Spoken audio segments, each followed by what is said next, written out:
I mean, we want to try to get Cash off the ball sometimes, just not to wear him out. But hopefully if we get into a real rotation where we've got 8 or 9 guys and we're kind of setting our minutes, DJ does. But when you get 5 starters out of the game in the first half, those rotations go to hell.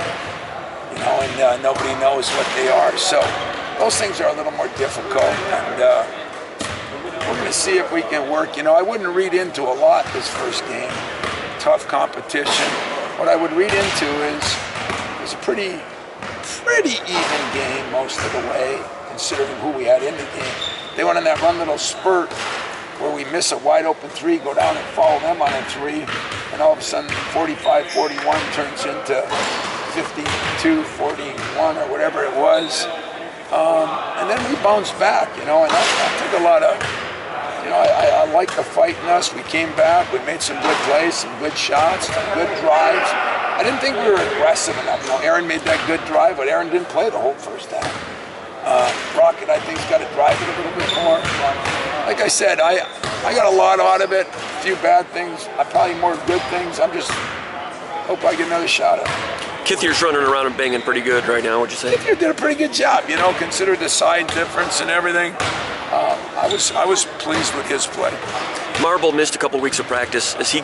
I mean, how much did he lose by being out that long? And where's he in his? But I was encouraged by how he played. It's only 3-4 minutes, but you know, not only did he play okay, but we had somebody said we had 3 freshmen in there. Marcus, a sophomore. Yep. And Arns was the 5th. You're talking about the end of the first half, the lineup? Yeah. And Arns was the 5th, I think. Yeah, who was our point guard?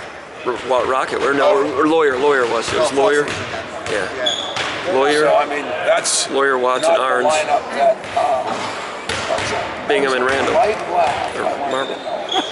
Looked at it as a very polite. Don't look at me and smirk. Somebody's mother's going to be mad at me, but I won't. No, but I mean, that was not the lineup to be playing against Kentucky. You know? Right. And Brendan said that, not me. Right. But you kind of survived it. That lead could have went to 15 real quick. And instead it went to 10. And so, I think we got a long way to go, but I think there was no team that I saw that night that I'm going to bed and saying, how the hell are we going to beat them? Now with Marble looked a little rusty in the Albion game, I assume because he had the 2 weeks off. So he's on the way back. Where do you see, I mean, is he like, how much, is he still like regaining from the time off? Yeah, you know, I don't know who's going to be our rotation, you know. We went to Gonzaga and Marcus was the starter. We played the other night, Marcus was the 3rd big off the bench. I don't know, we're going to determine that, you know. Time's going to determine that a little bit, but I just don't think you can analyze it all right now because there's probably a lot of experts that know what I should do, but I don't know what I should do. So until I figure that out, it's going to take some time. What is your daily Joey Hauser update Friday? Really disappointed, if you want the truth, because I thought I'd have one Wednesday, which was yesterday. And we haven't been able to get a hold of anybody, so I'm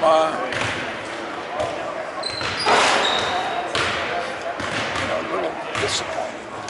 This is the appeal of the decision on the last appeal. It's the appeal, which is a process they have. I mean, it sounds crazy, but it's a process they have. But and there's new things that come out, which somebody else sets precedence by how somebody else gets ready to go. It's been hard. I was really disappointed in the game when I was there. And as always, when you watch the film, in fact, I did something for you guys today. I've actually put together some parts of the game that after this little segment you have with the players, if anybody wants to stop by the film room, I'll show you some things. Maybe that way it helps educate you or educate me or helps us be on the same page. So I'm going to try to do that a little bit as the surprise deal for the year. Number 1, the number of missed inside-outside shots. I was amazed at. That's always what we're trying to get, inside-outside, because the guys are more, squared up on an inside-out shot. Casters missed 2 late, dead nut shots. Xavier missed one, not as good a shooter. Arnie missed one wide open shot. I have no problem with most of our shot selections. The second part of it, I didn't realize when you're sitting at the game how far out 3 of those threes were. And the two fouling of the three-point shooters was really a shame. And that part was disappointing because that's 6 free throws they got. So when I go through it, I can look at a lot of things. Our defense, they shot 38%, we shot 39%. Our defense was pretty good. Our rebounding ended up even. That is a much bigger team than us. Probably a little disappointing to me. I didn't think we offensive rebounded as well. Disappointing our shooting, but it's going to happen. Theirs wasn't so much better. They shot 38, and they shot 33 from the 3. The things that I think we could have corrected is the turnovers, and you can't correct missed shots. You just got to shoot the ball better. So I'd say that's a fair evaluation. That's the bright spot for me.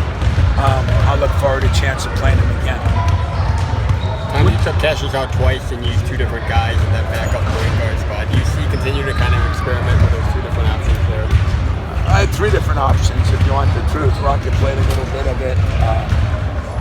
Foster played a little bit of it. And actually, Jack played a couple minutes on the defensive end. No, I'm hoping that, we're going to spend some time with Foster today. Played really well today in practice. Confidence is funny, with him, with Rocket shooting young guys. Confidence is a funny thing.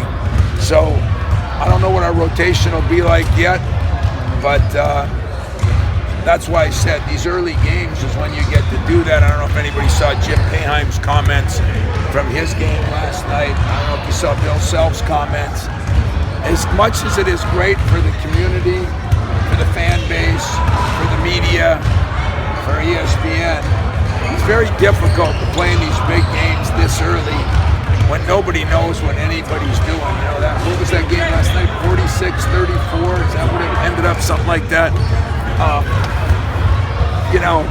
lot of turnovers. I think there were 70 turnovers in the night at our place with the 4 teams, So that part has been very difficult, to be honest with you. And that's why I'm not trying to read into too much, just try to understand. But it's also hard to get guys time, confidence, I won't say the school, I'll just say I talked to a guy one time that never played any road games, never played against much competition. And one of his big things was his players get confidence. The guys that are supposed to score 15 score 20. Your parents are happy. There's a lot of good things that I've learned throughout the years from a couple different guys. I just never abided by it.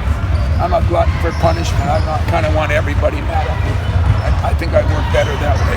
Tom, the freshmen, specifically Rocket and Malik, obviously, after you kind of went back and watched it, how would you? I thought Rocket defensively was dynamite. He missed a couple of good shots. I didn't think he was aggressive enough. I think he's got to get in the paint a little bit more. We talked about that today. But, defensively, which I thought would be the problem, he was very good. Offensively, just getting in the flow of things a little bit. Now, remember, Kentucky, John thinks that's one of his best defensive teams. So part of it was them, too. They did a good job, and they contested a lot of shots, and they had size and length, something we don't have. I don't think 0 for 4 is a slump. You mentioned he had been struggling. Yeah, but I mean, this is so early in the season. I don't, I talked to him today about just keep shooting the ball. Rocket can shoot it almost any time like Cassius. Foster's got to do a little bit more of that. I think there's a lot of hesitant guys, and the pugnants will say that that's me. I got the green light to shoot the ball. You got to make shots. You got to get your own confidence. You got to man up. That's what everybody's got to do. But I don't look at 0 for 4 as anything major. I don't think he shot the ball as well. I did say that. Lately, early on, he shot the ball really well. So he'll get through that. I'm not worried about Rocket. He's tough enough to handle it. Is that one of those things where shooters just got to shoot? Shooters got to shoot. and shooters got to live in here. And you know, you live in here all summer, then all of a sudden, you know, school gets in the way. And where a lot of teams went out there on Saturday or Sunday, you know, we went out Monday after school. So school gets in the way here. What about Malik too? Was it kind of just one of those? His first game looked like he was going about 150 miles an hour. That's exactly what I said. I kept saying, slow down, slow down, slow down. I told him when he went in, now don't take the first shot. At least get a sweat. He was in there in 20 seconds, and he gets the first 3 and he takes it. But you know, that's what freshmen are going to do. If you're beating a team by 25 because you're playing someone that you should beat, and it's no big deal. But if you're in Madison Square Garden playing Kentucky, every possession matters. You know, what did we end up with? 22 field goals. They had 19. So our defense must have been pretty good too. They didn't shoot it so good, but boy, they had one guy that hit a couple of shots tonight.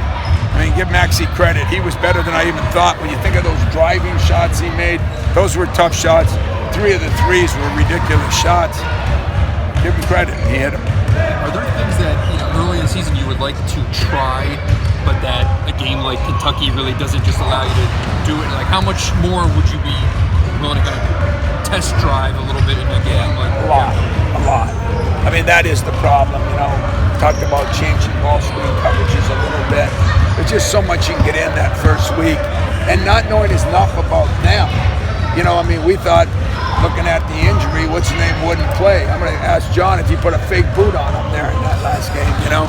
So you just don't know who they have or what they're going to do, and you don't know much about when teams are playing a lot of freshmen. Now, they played some sophomores, but a couple of those guys didn't play much last year either, you know.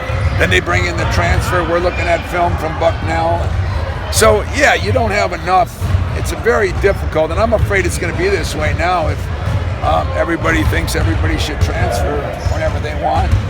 I think it's going to get harder, you know, I really do. And so I don't know, you know, how that's going to change because, you know, we have a game here and a game there. But if you look at our next, I mean, Virginia Tech just beat Clemson at Clemson, you know. So I'm not sure, you know, we got many games we're going to be doing in the experiment, and again, so it's going to be harder on the freshmen, but I still think it'll help us in the long run.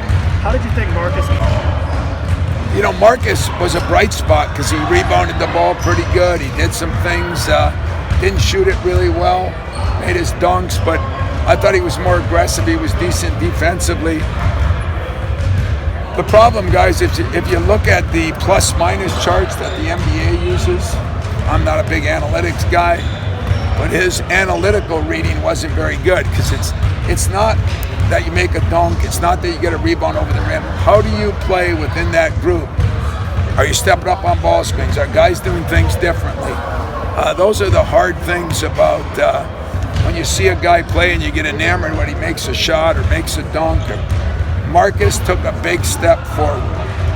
Still got a long ways to go to continue to build on what we need to win games. How do you feel the guys are adjusting to the line, the new three-point line? Is that going to take a little bit of time, you think? Yeah, I've been disappointed in the new three-point line, but I'm disappointed in what I got in practice here. I think the three-point line should be the NBA line I always did. We got 3 lines on the court. You know, our guys are shooting from everywhere. The difference is, like Rocket, the high school line is almost 4 feet different than the new college line.